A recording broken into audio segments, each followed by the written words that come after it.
আলাইকুম সবাইকে। এখন আছি হচ্ছে পোল্যান্ডে। আমার সাথে আছে আমার বন্ধু কাউসার আলী বাবু। আর এটা হচ্ছে আমার ইউরোপের চতুর্থ অথবা পঞ্চম দেশ, আমি ভুলে গেছি। আগে হয়তো 4টা বা 5টা দেশ ঘুরে ফেলছিলাম।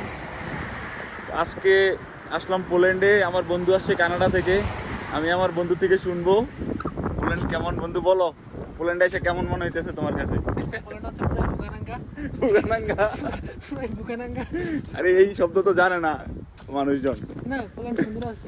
হ্যাঁ সুন্দর আছে। ওই যে ওইখানে সিমেট্রি আছে একটা, ওইখানে নাকি দ্বিতীয় বিশ্বযুদ্ধে যারা মারা গেছিল ওদের কবর টবর আর কি।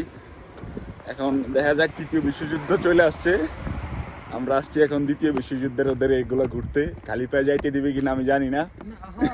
খালি পায়ে যেতে বলতে খালি পায়ে যেতে হবে, কিন্তু মনে হয় না। আরে সরি, জুতা পাইতে যাইতে দিবে কিনা আমি জানি না। ওদের কবরের কি নিয়ম? কবরে কোনো নিয়ম নাই, না আমাদের নিয়ম আছে না কবরে, আমরা তো জুতা পরে যাইতে পারি না ওদের ভাই। আচ্ছা যাই হোক, আমরা সামনের দিকে যাচ্ছি না। এই হচ্ছে পোল্যান্ড।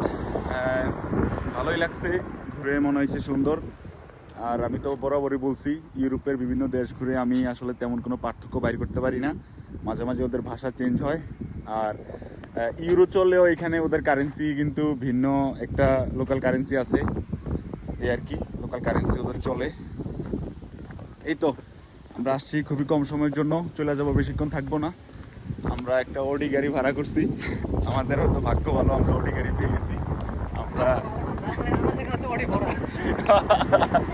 যাই হোক, আমরা তো আর এটা রেন্ট করার কথা ছিল না, এই রেন্ট করার কথা ছিল অন্য একটা গাড়ি, কিন্তু আমরা তারপরও অডি গাড়ি পেয়ে গেছি। এ হচ্ছে আমাদের গাড়ি, গাড়িটা একটু দেখাই। আর আমার বন্ধু যেই বুলেটের মতো গাড়ি চালানো শুরু করছে, কালকে 242 রেকর্ড করছি আমি। 242-এর উপরেও উঠছে, কিন্তু রেকর্ড করতে পারি নাই। আর জার্মান হাইওয়েতে কোনো লিমিটেশন নাই, কিছু কিছু জায়গায় তুমি যত জোরে ইচ্ছা চালাইতে পারবা, এ হচ্ছে বিষয়। যাই হোক, পোল্যান্ড ভ্রমণ মোটামুটি শেষের দিকে আসছি, একটু ঘোরাঘুরি করছি, শহরের দিকে একটু ঘুরছি। এখন চলে যাবো আবার জার্মানিতে। আল্লাহ হাফেজ, আসসালামু আলাইকুম।